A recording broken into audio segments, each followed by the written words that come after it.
Guys, welcome back to another That Fuzz and Rocks Show interview. Got a good one for you today. I mean, a great one for you today. Let me back that up. We got a great one for you today. Old friend of the show, good dude. And when I think of rock and roll in the 518, this is the fucking dude I think of right here, Mr. Joe Mansman. Sir, how are you, man? What's up, Flaz? How you doing, buddy? Dude, it's been a long time, and it's been a couple years since you've been on the show, man. Mm-hmm. We got a lot. We got a lot to get to, man. Let's not fuck around. You know what I mean? First of all, it's great seeing you again, man. And I'm excited to see you at Gem Fest this Saturday. Yeah, this Saturday. Yes, and Saturday. But we're gonna cover all that stuff. You guys got a new single out, Empire State. We're gonna get to all that stuff. We're gonna go back because we got to cover a lot of stuff you guys have been up to. You guys have been busy, man. Holy shit! When I did the deep dive, I'm like, man, the list just keeps going. But we're gonna try and cover as much of it as we can, and catch people up to date on what Joe Mansman and the Midnight Revival Band's up to, bro. Awesome. Thanks, man. Dude, it's good seeing you too. I love running into you at local shows, man. Like, yeah, when I pop into like Putnam Den or something for a beer or whatnot, and I happen to run into you, it's always I don't know, you're just this beacon of light. When I run into you, it's awesome. I'm a beacon of neon green light. I think everybody always picks on me because they're like, Jesus Christ, are you ever not Fuzz? I'm like, no, I'm not. Oh man, it's your thing. It's your brands, man. Exactly. Dude, last time you were on the show was June of 21. Mm-hmm. We were still in the middle of the pandemic. And since then, like I said, you guys have been absolutely killing it, man. You guys have been the opener for some pretty heavy hitters. Let's start there. All right. Let's talk about some of those shows. First of all, you guys were at Alive at 5 with Warrant. Yep, and that was still during the pandemic. Yeah, and you guys, and I'm gonna say it because everybody else has. You guys stole the show from them. You did, honestly, you did. Thanks, man. Thank you. They were like, people were just like, yeah, fuck Warrant. Joe Mansman fucking killed it. So you guys did that. You also did. You guys were also with the Quiet Ride at the Strand. Mm-hmm. That was this past September, yeah. Yeah, which is awesome because it's like, I mean, I don't know. There's mixed feelings. People are like, oh, there's, if Rudy Sarzo didn't come back, there would be no original members in the band. Mm-hmm. But Rudy came back. It's like, but still, it's just that they're honoring the music, which is cool. Johnny Kelly, Typo Negative's drummer, playing drums. Like, come on, dude. Like, That's awesome. Really cool. This thing with the Texas Hippie Coalition, man, what a combination that is. You guys in Texas Hippie Coalition, that's like amazing, dude. That's awesome. Yeah, it's been a wild year. I've traveled more. Uh-oh. Where'd you go? Come back, Joe. Come back. There we go. There you go. I traveled more in the last like 9 months than I have in the past 9 years. That's crazy. That's crazy.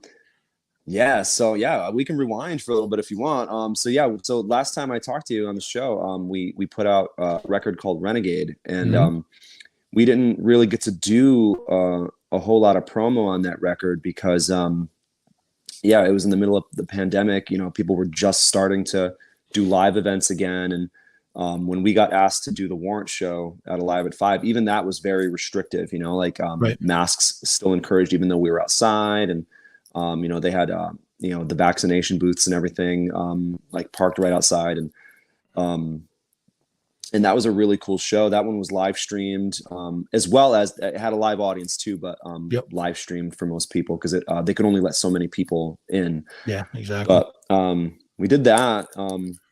And then got to hang out with them for a little bit, which is super cool because we've always been Warrant fans. Actually, sure, Warrant was absolutely a huge influence on our band. Mm-hmm. Then that same year, a couple months later, we lost our drummer. Immediately got another one, and then a week later, we played a sold out show with Dokken in Poughkeepsie. Mm-hmm. And that was wild. They packed 2,000 people into the Chance Theater, and we played a 30-minute set, and it was just absolutely like wild just to be there and to see like fans reacting. And we actually all got COVID after that show. um, we it did so many people. Yeah. So we Right, a couple days after that, we all started showing symptoms, and we all got sick after that show. That's crazy. But then after that one, we went through another drummer change and a bass player change. And the lineup that we have now is the lineup that was reflective of. So since then, we ended up signing with Pavement Entertainment, and we put out our first major rock radio single. It was called "Take It Easy," and we had, again, zero expectations of anything happening with that song until, you wake up one day and it's got 50,000 plays, and you're like, holy shit, like, how did this happen? Yeah, right. And that was Eddie nominated too, wasn't it? Take It Easy, the video. Yeah. Yep. Yeah. And so that was wild. We started getting a ton of airplay in major cities like Philadelphia and Tampa and Orlando and Phoenix. And so at that point, it was kind of just obvious that we had to start really touring. I mean, like, going hard. And we got offered our first tour with Texas Hippie Coalition in November. And it was only 6 days after our EP came out. So the EP that we put out it was on Halloween, actually. We put out "Live for Thrills," which featured "Take It Easy" as the lead single. And then 6 days later, we went on the road with Texas Hippie Coalition, and we went. It was Midwest, and then we after that we came home for a couple of months, and then went right back out on tour with them, where we went south to Florida and back. And then we that's played what I was just going to venues. ask you. I was going to ask you. I know you guys did a short tour down there. Tell me a little bit about that. How did that work out? It was awesome. We've never played Florida before, and so that was our first time going down. I've actually never even set foot in Florida at all.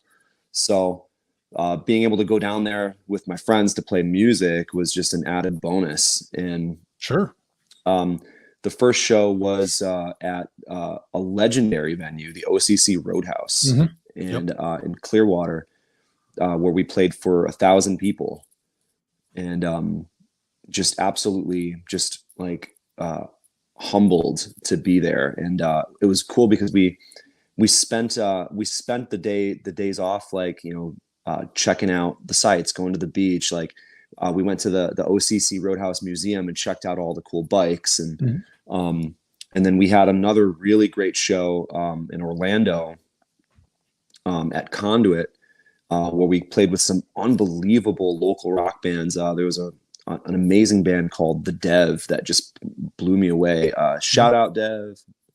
And again, super cool. And then this week, actually, Texas Hippie Coalition is actually playing in Albany, and this time we're not part of the touring entourage. We're the local opener, since they're in our territory. So really happy about that. And it was really cool, just kind of like just making friends with those guys, and kind of getting to know them. The sound is obviously very similar. In fact, actually, before we started kind of doing more of like a sleaze thing, we were like a heavy Southern rock band. So sure. I suppose if we had toured with them on 2 records ago, we probably would have done better. But but regardless, both of those tours were great. We met, hundreds of people. Like every single show was sold out. So for a band that was riding on some Billboard albums 13 years ago, they were still selling out every show, and they've got a cult following. It's really cool. So they treated us really, really well. Their fans treated us really well. And one of the other bands that we had toured with in November took us back out on tour Midwest again in June.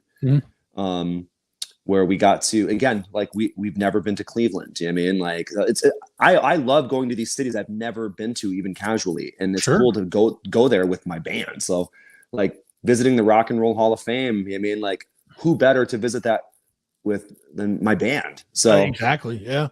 you know, like it's different when it's like you go out there with a girlfriend or something, but like, dude, going out there with your band makes the experience like so much cooler. Like, Absolutely.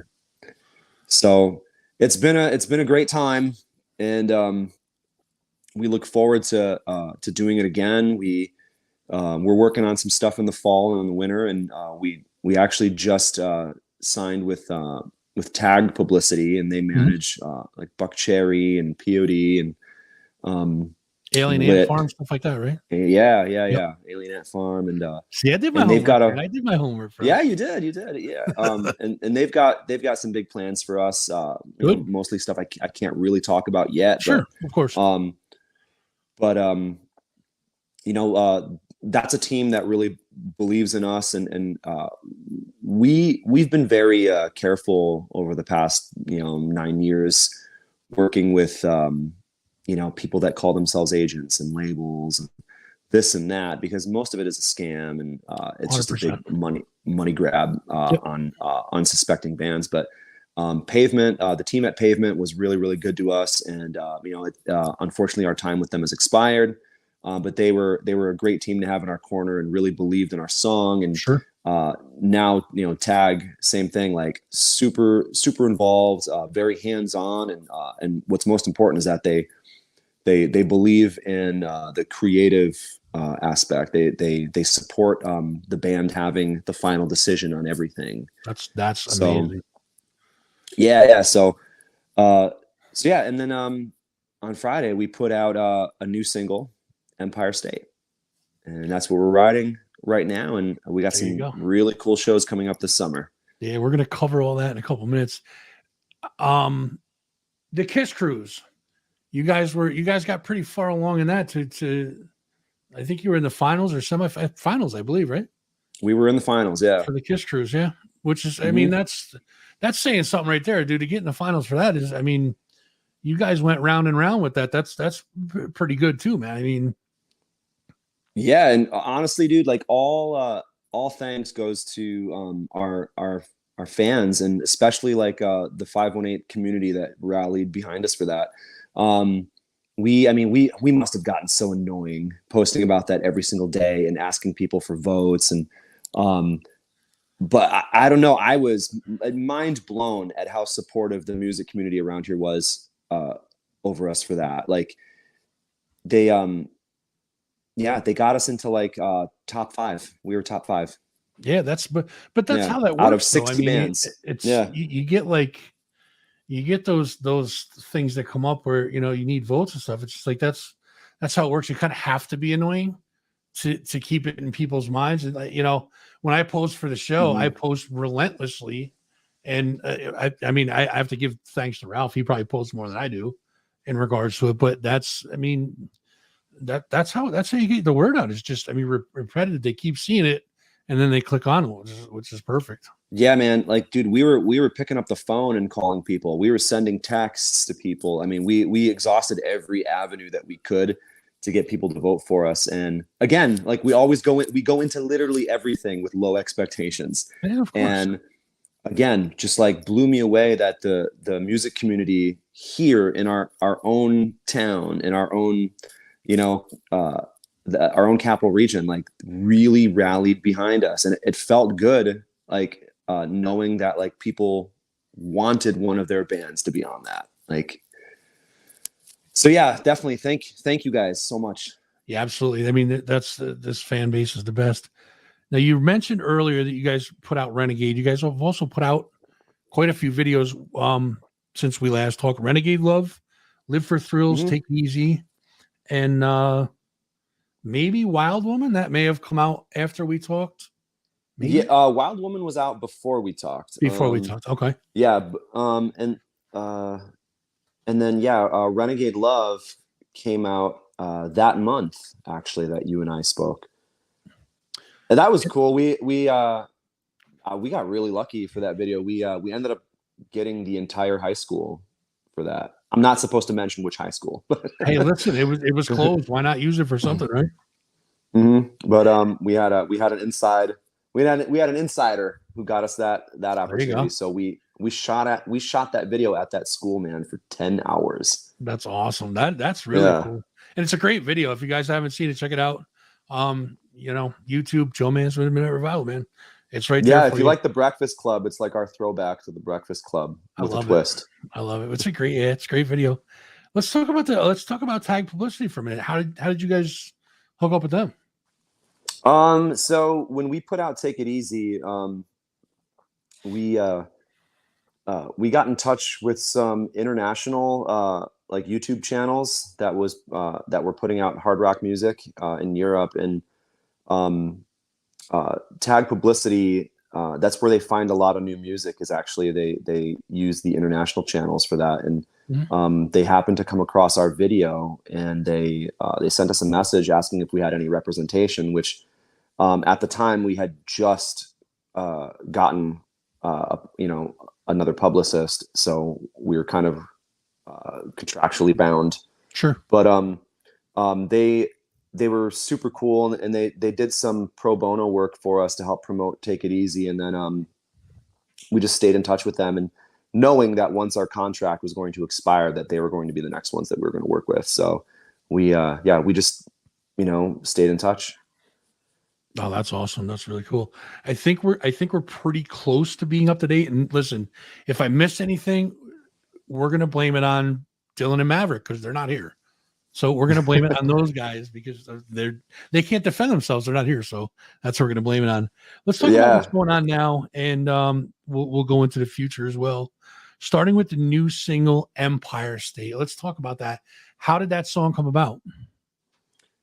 So we we always have songs that are on retainer. Typically, like, we have the next record already written, or at least in its earliest stages. And that riff had existed for a little while. That it kind of reminded us of like this AC/DC thing that we were trying to do. But when we were on tour in Virginia, and I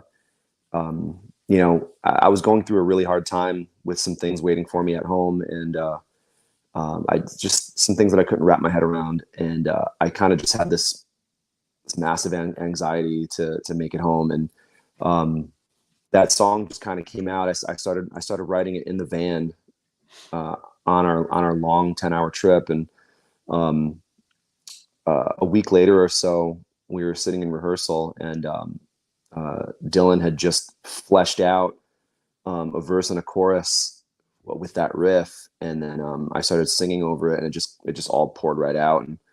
And that song was pretty much written and arranged in 2 sessions, and then recorded in 2 sessions, and then we just sat on it for a while before releasing it. Yeah, that's awesome, man. So it's actually not so much about New York State as much as it is about like trying to get back to normalcy. Like there was like I said, I had some things going on in my life, and so did everybody else. Like everybody was going through some really bizarre personal stuff around the same time. I think that we all bonded over it, actually. So when we wrote that song, it's something that we all felt like we all were emotionally invested in, because it was kind of it wasn't so much about me as it was about all of us and what we were all going through, and we were stuck in Virginia trying to get home. It's not the physical state of it's not the physical Empire State. It's your Empire State of mind, probably, is what, Yeah. Oh, absolutely. Let's look into the future, because you guys do have a lot of stuff coming up, and I'm going to try and dig some secrets out of you. So sorry, Tag Publicity. I'm going to go for it. Listen, 7/20, which is in as we're recording this on Tuesday, it's in 2 days. So it's on Thursday. You guys are going to be playing Empire Underground. We talked about that with Texas Hippie Coalition. Yep. 2 days after that, you guys are going to be at Gem Fest, which is on Saturday, which is awesome. Yep. What's your feeling on Gem Fest? I know we talked about it before we started recording, but let's talk about Gem Fest. I mean, that's kind of like your stomping grounds. That's your backyard right there. What does Gem Fest mean to you? So other than the fact that I've played Gem Fest every year for the last like 6 or 7 years. Like how many years has it been? Maybe 6. I don't know. I think this one's the 8th, maybe. Oh, is it the 8th I already? think so. It was the 7th or 8th, one or the other. So yeah, I mean, I've played it every year, and I I really think that the growth that it's seen every year has been phenomenal. I was sitting in Goog's, a dive bar in Glens Falls back in 2015 with Brian Michael, where we were casually shooting off ideas about a music festival in Glens Falls. And I pitched him some ideas, he pitched some ideas, and lo and behold, that following summer, Brian had created Gem Fest, a multi-venue, all-day experience with tons of bands, and it was cool then, and now it's this monster of a festival, 40 plus bands spanning 2 days across multiple venues, like, gigantic stage at the T-shirt factory, and like high quality talent. I mean, yeah, absolutely. Brian has really worked hard, not for himself to like gain any kind of recognition. I mean, you barely see his name popping up for Right. anything related to Gem Fest other than people knowing that he's the organizer. Yep. But like Brian does it for the love of his community and his town and the arts. And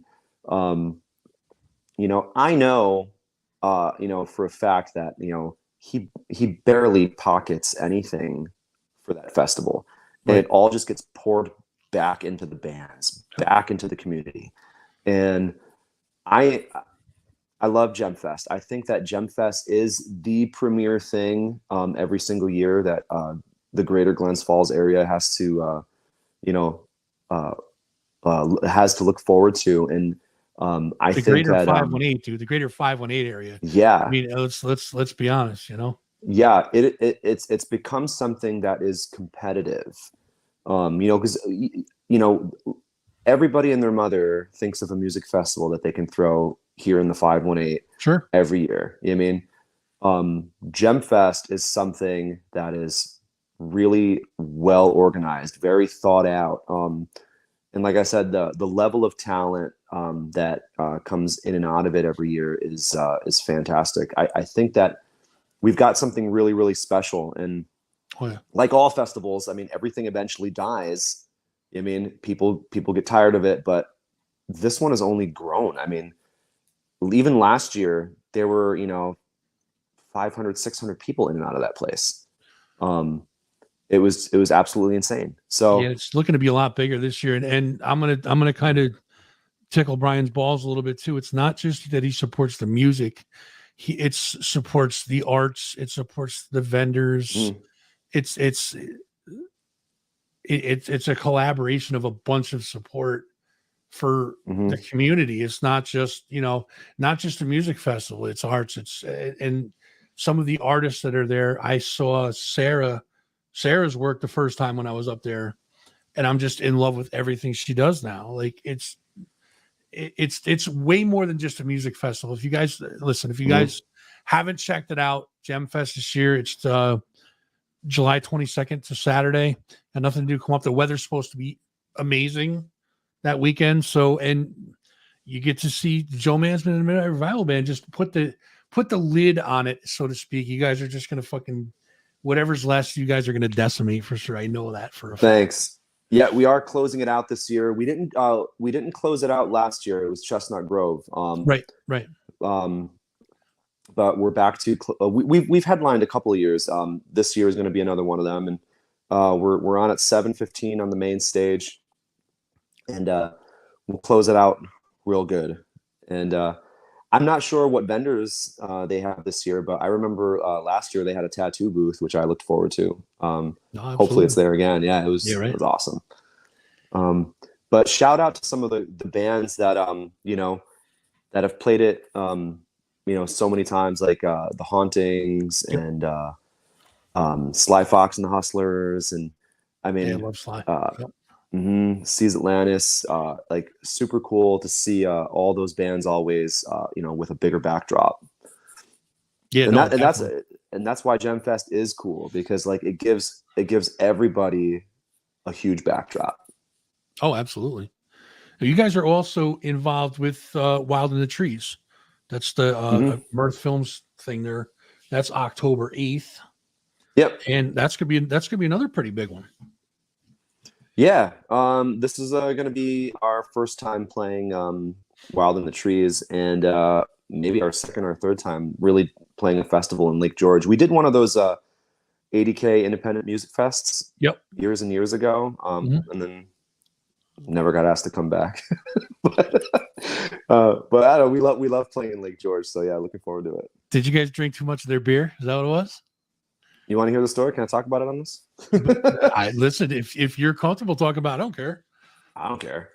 Go for it. Yeah, I don't care. Fuck that festival. The festival sucks. Anyway, no, we played one year with Spin Doctors, and we we set up our merch booth right in front of uh, the uh, the curtain that separated the backstage, Mhm. and literally right behind our merch table were the kegs that belonged to the band for catering. And we were telling people as they were walking up to our t-shirt booth, like, hey man, buy a shirt and we'll get you a free beer.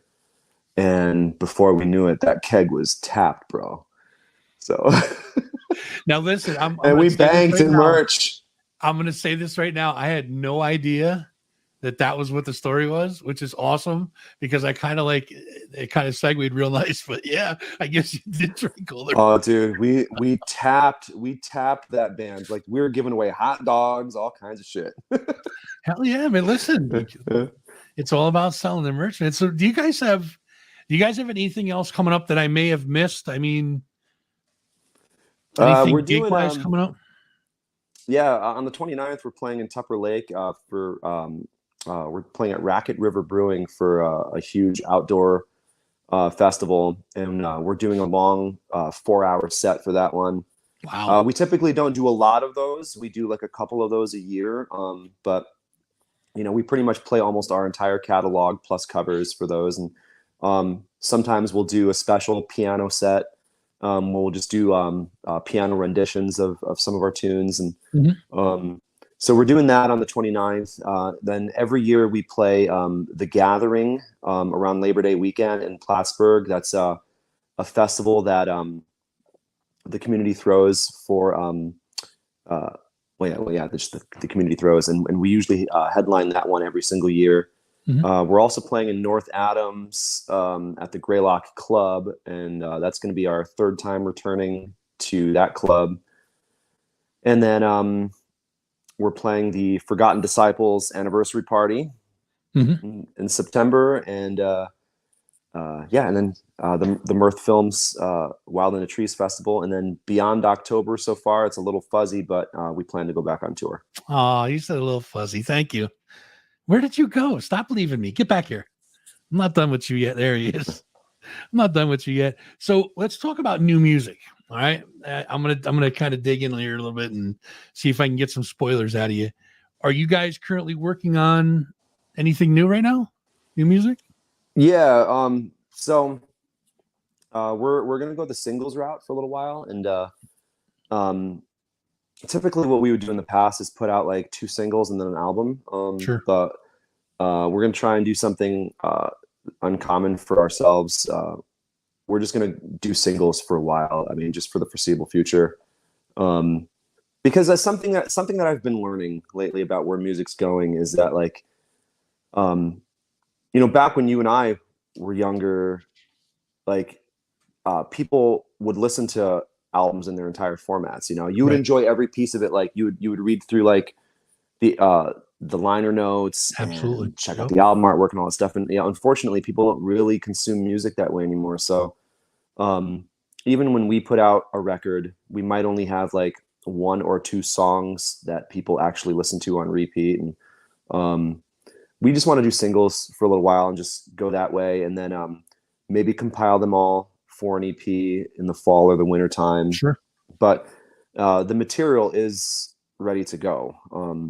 We've always got music on the back burner, and between January and March, we already wrote an album's worth of material. So yeah, Yeah, I remember last time we talked, we talked about the songwriting process and stuff, and you guys said that you're always an album ahead, which is, Mhm. I mean, that's smart. And I think going the singles route, I mean, that's the way that the business has turned now. It is singles based. It's not album. It's no longer like album oriented rock anymore. Now it's like it's singles oriented rock. Yeah, because With I mean, bands will pump a lot of money and a lot of time and resources into trying to promote a full length album that like people might only like get a little bit out of, whereas bands have the opportunity every couple of months to rebrand themselves with one song and sure. start an entirely new campaign for that one song, and put their money where their mouth is, in that way.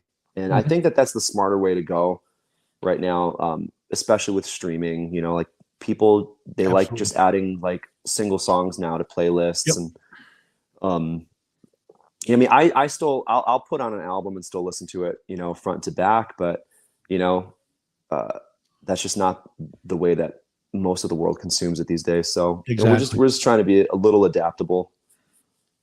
Which I mean, that's it's not a bad thing, believe me. Do you guys have any more touring plans as far as going on a longer stint out of state or whatever? Yeah, probably beyond October, we're gonna try and go out for another week or two. Mhm. It's all still up in the air. Really, depends on you know really like what we can land. Usually, we have to book these things 8 months in advance usually. Right, right. So between just waiting back for emails, waiting back for phone calls and things like that. We do have some dates lined up, like I said, that I just can't really like discuss at the moment. Um, but yeah, we do plan on going back on tour. Awesome. Now, is there anything else you want to tell the folks? I've taken up way too much of your time as it is, but I appreciate every second you give me. You know that. Anything else you want to tell the folks before we wrap up?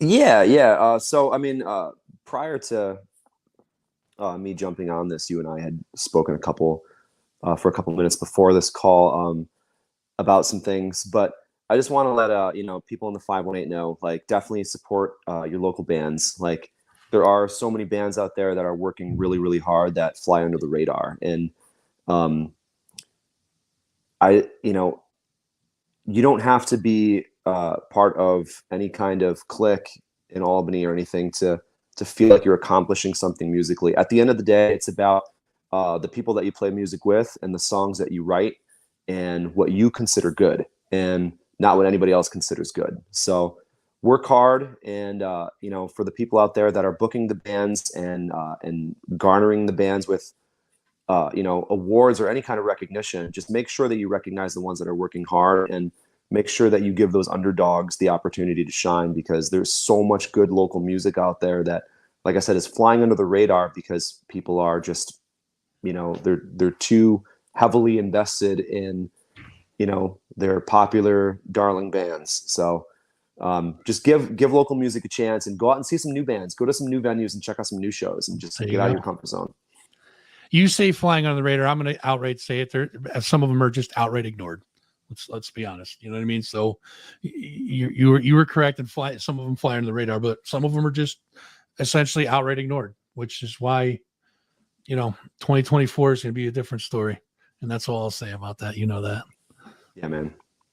So, guys, you can catch Joe Mansman and the Midnight Revival Band with the Texas Hippie Coalition at Empire Underground Thursday, July 20th.